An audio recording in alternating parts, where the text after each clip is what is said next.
नमस्ते। दक्षिण एशिया की राजनीति में ऐसा भूचाल आया है जिसने बीजिंग से लेकर इस्लामाबाद तक की नींद उड़ा दी है। ईरान और अमेरिका के बीच परमाणु समझौता होने की चर्चा भारत के लिए जैकपॉट है। यह समझौता केवल एक दिन नहीं बल्कि अब भारत के लिए सुनहरे भविष्य का द्वार है और पाकिस्तान के लिए उसके ताबूत की आखिरी कील। आज हम बताएंगे कि पाकिस्तान कैसे अपनी धूर्त मुल्ला पॉलिसी के जाल में उलझ गया। पाकिस्तान ने शांति दूत बनने के लिए खेल तो बहुत बड़ा खेला था, लेकिन जब नतीजा आया तो पाकिस्तान की पूरी मदरसा पैदाइश के पिछवाड़े लटक गए। यानी जाहिलों ने वाई वाई के चक्कर में खुद अपनी लंका लगा ली। दरअसल ईरान ने दुनिया के सबसे शक्तिशाली देश अमेरिका के सामने घुटने टेक दिए हैं। इजराइल के विनाशकारी हमले के डर से ईरानी मुल्लाओं की ऐसी फटी कि उसने अपना सबसे घातक हथियार छोड़ने का फैसला कर लिया है। अंतर्राष्ट्रीय गलियारों से सबसे बड़ी खबर आ रही है कि ईरान अब अपना 440 किलो संवर्धित यूरेनियम अमेरिका को सौंपने के लिए तैयार हो गया है। मतलब साफ है, जो मुल्ला पिछवाड़े तुड़वाने के बाद भी तहमंद लहरा रहे थे, आज अमेरिका के सामने नतमस्तक हो गए। यानी इन्हें कितना भी ठोको फिर भी यही बकलोली करेंगे कि हम जीत गए। पर यहां मामला मुल्लाओं की हार जीत का नहीं है। सवाल यही है कि डील अमेरिका और ईरान की हुई और चांदी भारत बटोर ले गया। अब पाकिस्तान क्यों लूटा पिटा खड़ा है? क्यों वह अमेरिका और ईरान की डील के गहरे असर को समझ नहीं पाया? दोस्तों, आज का वीडियो बेहद खास होने वाला है।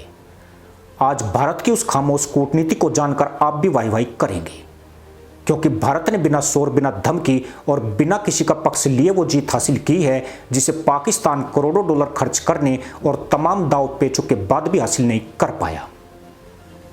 एक तरफ अमेरिका के प्रतिबंधों ने ईरान की अर्थव्यवस्था की कमर तोड़ दी है, तो दूसरी तरफ इजराइल ने ईरान के परमाणु कार्यक्रम को मिट्टी में मिलाने की कसम खा रखी है।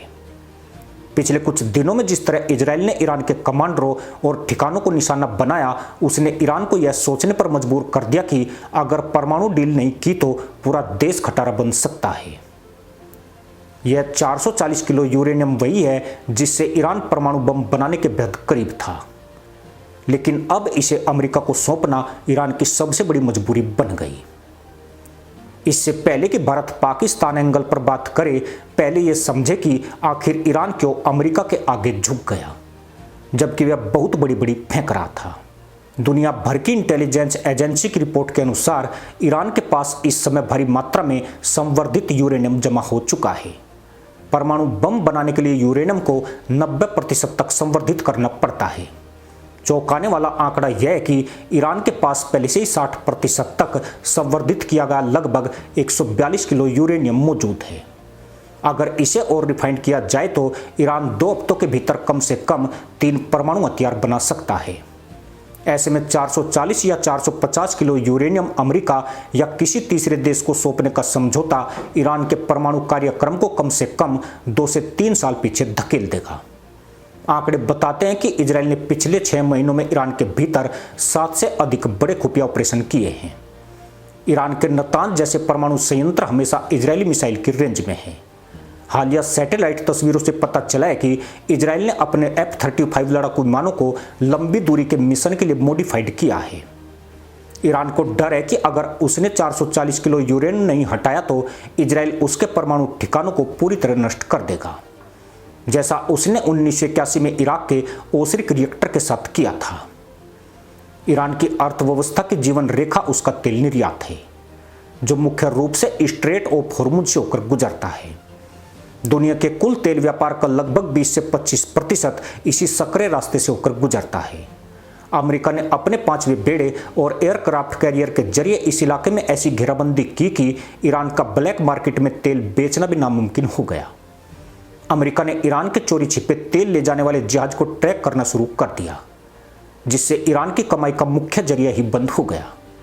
किसी भी देश के लिए सबसे बड़ा खतरा युद्ध नहीं बल्कि अंदरूनी विद्रोह होता है। ईरान में खाद्य पदार्थों की कीमतें 70 से 100% तक बढ़ गई। मांस और बुनियादी राशन आम आदमी की पहुंच से बाहर हो गया। एक रिपोर्ट के अनुसार ईरान की 30% से अधिक आबादी गरीबी रेखा के नीचे चली गई है। ईरान की सरकार ने देखा कि अगर जनता को खाना नहीं मिला तो 2022 के हिजाब विद्रोह से भी बड़ा आंदोलन खड़ा हो जाएगा, जो इस्लामी शासन को ही उखाड़ फेंकेगा। भूखमरी ने सरकार को मजबूर किया कि वह अपनी सनक छोड़कर जनता के पेट की चिंता करे। ईरान की करेंसी रियाल दुनिया की सबसे कमजोर मुद्रा बन चुकी है। कुछ सालों में डॉलर के मुकाबले रियाल की कीमत लाखों में पहुंच गई। इससे विदेशी व्यापार करना नामुमकिन हो गया। ईरान के अमीर व्यापारी और निवेशक देश छोड़कर भाग रहे हैं। अनुमान है कि हर साल अरबों डॉलर की पूंजी ईरान से बाहर जा रही है। ईरान को अंतर्राष्ट्रीय बैंकिंग सिस्टम यानी स्विफ्ट से बाहर रखा गया है, जिससे वह अपनी मेहनत की कमाई भी अंतर्राष्ट्रीय स्तर पर प्राप्त नहीं कर पा रहा है। ऐसे में ईरान के नेतृत्व ने महसूस किया कि अगर उन्होंने 440 किलो यूरेनियम की सनक नहीं छोड़ी तो आने वाले 6 महीनों में देश के भीतर ही गृह युद्ध शुरू हो जाएगा। इजराइल के मिसाइल हमले एक बड़ा खतरा थे, लेकिन भूख और खाली जेब एक ऐसा अंदरूनी खतरा था जिसका मुकाबला सेना के दम पर नहीं किया जा सकता। यही कारण है कि ईरान ने अपनी परमाणु महत्वाकांक्षाओं को दांव पर लगाकर अपनी सत्ता बचाने का फैसला किया। अब बात भारत की बल्ले बल्ले की। भारत के लिए यह खबर किसी वरदान से कम नहीं है। 2019 से पहले भारत ईरान से अपनी जरूरत का 10% कच्चा तेल खरीदता था, जो प्रतिबंधों के कारण बंद हो गया। अगर यह डील सफल होती है तो भारत को प्रति बैरल 10 से 15 डॉलर की छूट पर तेल मिल सकता है, जिससे भारत का विदेशी मुद्रा भंडार बचेगा। साथ ही चाबार बंदरगाह, जिसमें भारत ने अब तक 85 मिलियन डॉलर से अधिक का निवेश किया है, पूरी तरह सक्रिय हो जाएगा, जिससे पाकिस्तान को दरकिनार कर भारत की पहुंच रूस और यूरोप तक हो जाएगी। भारत ने ईरान के चाबार बंदरगाह में करोड़ों का निवेश किया है। अब तक अमेरिकी प्रतिबंधों के डर से यह प्रोजेक्ट अपनी पूरी रफ्तार नहीं पकड़ पा रहा था, लेकिन अब ईरान पर से प्रतिबंध हटने का सीधा मतलब है कि चाबार दुनिया का सबसे व्यस्त पोर्ट बनने की राह पर है। भारत अब बिना पाकिस्तान की जमीन को छुए सीधे अफगानिस्तान और मध्य एशिया तक अपने व्यापारिक ट्रक भेज सकेगा। यह पाकिस्तान के गवादर पोर्ट और चीन के सीपीईसी के लिए सबसे बड़ा झटका है, क्योंकि दुनिया अब सुरक्षित पाकिस्तान के बजाय सुरक्षित चाबार को चुनेगी। भारत दुनिया का तीसरा सबसे बड़ा तेल उपभोक्ता है।